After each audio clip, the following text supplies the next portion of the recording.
Hunter x Hunter regorge de personnages assez spéciaux, plus intrigants les uns des autres. Cependant, celui qui intrigue le plus parmi ce pêle-mêle de personnages n'est nul autre que le perso principal, Gon.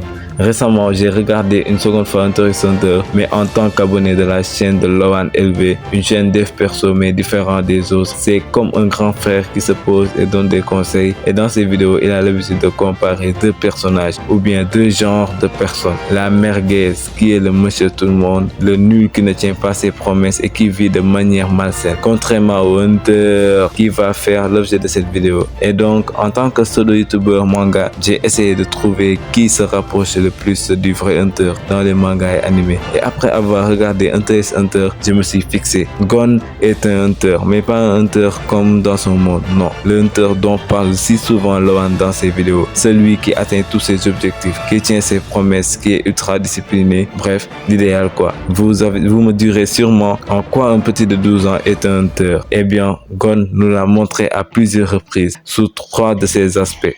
Premièrement, son mode de vie. Gon, dans son île natale, l'île de la baleine, a vécu comme un animal dans sa grotte, loin de tout brouhaha. Il vit en symbiose avec la nature, ce qui a affecté énormément ses sens, sa concentration, ses aptitudes physiques, sa santé. Et revenons à sa santé. Il mangeait ce qu'il trouvait dans la nature en pêchant et aussi ce que sa tante Mito lui préparait, qui était d'ailleurs sain. Comme le Hunter, il ne connaissait même pas ce qu'était la malbouffe ou bien le luxe. Prenons l'exemple de quand il était à la Tour Céleste. Il avait sa suite avec une télévision et sûrement Wi-Fi. Mais qu'est-ce qu'il faisait? Il différait sa gratification immédiate et s'entraînait même avec son bras pété. Il ne se trouvait pas d'excuses. Ce qui nous mène à la deuxième aspect, sa personnalité. Gon est un perso extrêmement discipliné. Quand il dit je fais ça, il le fait. Quand il dit j'arrête ça, il l'arrête. Il est maître de lui-même. Il tient ses promesses quel que soit alpha. Comme lorsqu'il a décidé de louper le match de Hisoka contre Castro parce qu'il avait fait une promesse à Wing, et même lorsqu'il s'était enfermé seul dans sa chambre, il n'a pas regardé la télé qui diffusait le match pourtant, alors que personne ne l'aurait su. Et tout comme le Hunter, il établit des relations saines et s'entoure des meilleurs qui vont le pousser encore plus haut. Il est très attaché à ses compagnons et ne les laisserait tomber pour rien au monde, allant jusqu'à risquer sa vie, comme lorsque Neferpito avait commis l'interdit à Kaito. Et là, vous vous dites, mec, si Gon est un Hunter, alors Luffy, Naruto, Goku, Midoriya, tous ces personnages sont des Hunters, mais cette vidéo est subjective. Et pour moi, Gon est plus proche du Hunter. Certes, oui, ce sont des Hunters, mais le personnage de Gon est plus réaliste et humain, encore selon moi. Mais je le certifie, Naruto par exemple a réussi à atteindre son objectif en faisant des actions qui le rapprochaient chaque jour de son objectif final. Mais l'objet du jour, c'est le personnage de Gon.